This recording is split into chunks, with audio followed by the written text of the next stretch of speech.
Hey guys, Malzo here. We are taking a look at Stewie2k again, and this was at Beyond the Summit, and he just goes off this game, so I kind of had to grab it and take a look.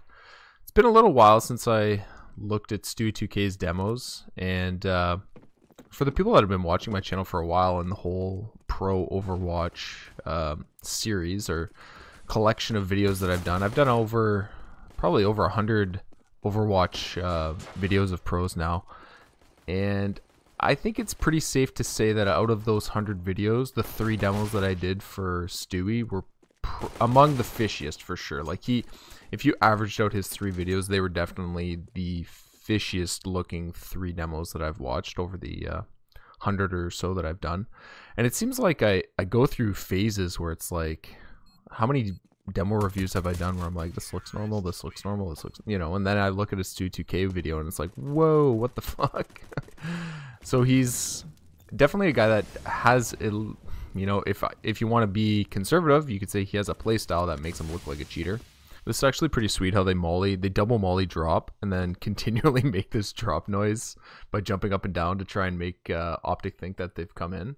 And it's like they scouted this, I don't know, but Optic try and retake it, and they're in a good position because they haven't dropped down yet, and their gun's out ready to go when Optic try and retake it. You just see too when they hit the site, like Stewie comes out of drop like a bat out of hell, shoots just before he hits the ground, and throws a really nice pop flash. I find C9 always has these really nice pop flashes. It seems like they're always killing guys that are blind. So here's this flash for his teammates. And it's easy to pop flash when there's nothing going on and you're just like, hey, I'm gonna pop flash you here. It's a lot harder to do in the middle of site takes and when things are getting heated, right? But just talking about the reviews that I did for Stewie before and his other 3 demos, I really I like to put myself in the shoes of somebody that maybe is a C9 fan and doesn't believe there's cheating in the pro scene and ask, are these scenes and collection of clips enough to convince people?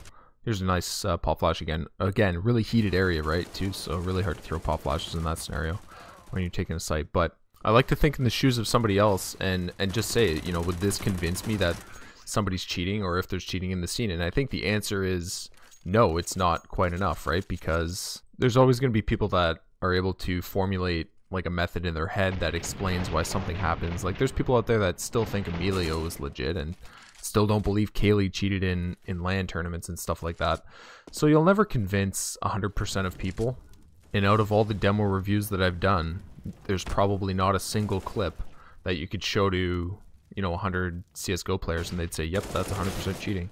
There's just no such thing right now at the pro scene that I could find, at least, right? And I've gone over 100 demos, watching every fucking frame that I could find, and there's nothing in there that says this is 100% cheating. So when it comes to the debate in CSGO, if there's cheating in the pro scene or if there isn't cheating in the pro scene, it's a very poor stance to take in that argument to say, I think this player is cheating or I think this player is cheating, etc., because all clips and all situations can be explained somehow. Like there'll never be a clip that you can look at and say this is 100% cheating. At least if you take my demo review sample size as sufficient to say that, I didn't find anything that I could send to Valve and say, hey, look at this is 100% cheating. It just didn't happen. And making that argument even more difficult is the fact that a lot of the software out there for or alleged software for pro players isn't necessarily anything visual or that you can even see in a demo review. It could be audible in their earphones that you wouldn't even know is happening, or it can be something subtle that is impossible to pick up in a demo review. And you'll never convince a person part of the CSGO scene that there's cheating in the pro scene if you don't have anything to show them, right? We'll never be able to convince the mainstream CSGO audience that there's cheating if you look at a demo and it looks completely clean. It's a much better stance to take in this argument if you say that there are vulnerabilities in the CSGO pro scene in LAN environments that can be exploited to install software.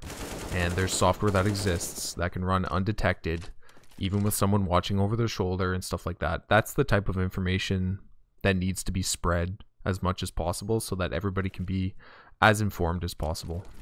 And that's the type of information that I've been trying to spread with this YouTube page.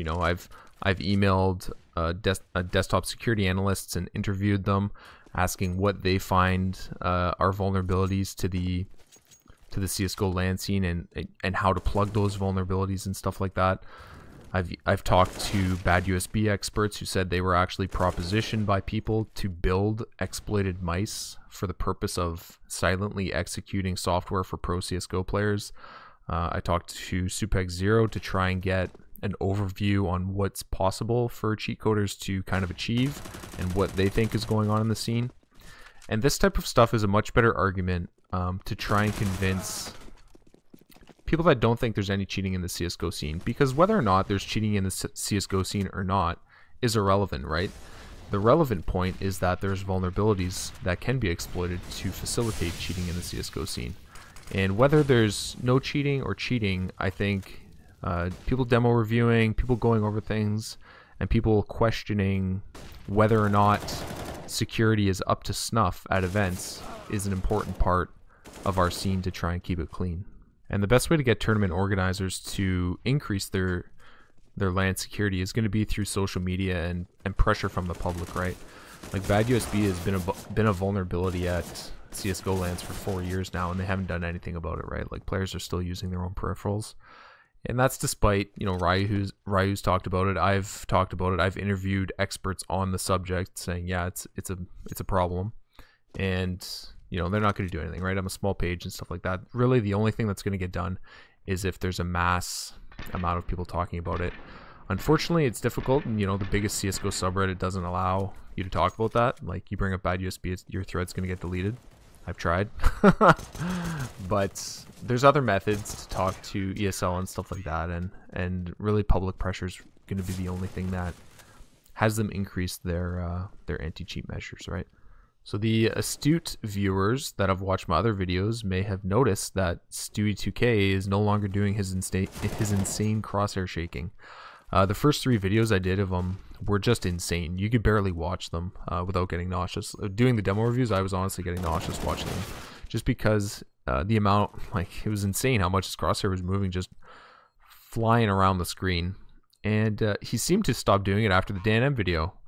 I did a demo review of him shortly after the Dan M video. He didn't have anything there, but it was just a rank S demo, so I thought maybe he didn't do it in rank S, but I don't know. He I don't watch his stream a lot. I'm sure other guys that tune into his stream a lot can answer more for it, but he's not doing it right now, and he used to do it like fucking crazy, and it bugged the shit out of me. So whether or not the insane crosshair movement was a factor in making his demos look shadier than they were just because he was moving his crosshair around a lot, that's certainly up for debate, and I highly doubt I'm going to be able to convince anyone one way or another in this video anyways. So kind of believe what you want to believe, or theorize on why his crosshair stopped moving as much as it did, but there is a noticeable difference in his playstyle, or at least his crosshair movement. It no longer does its insane shakiness.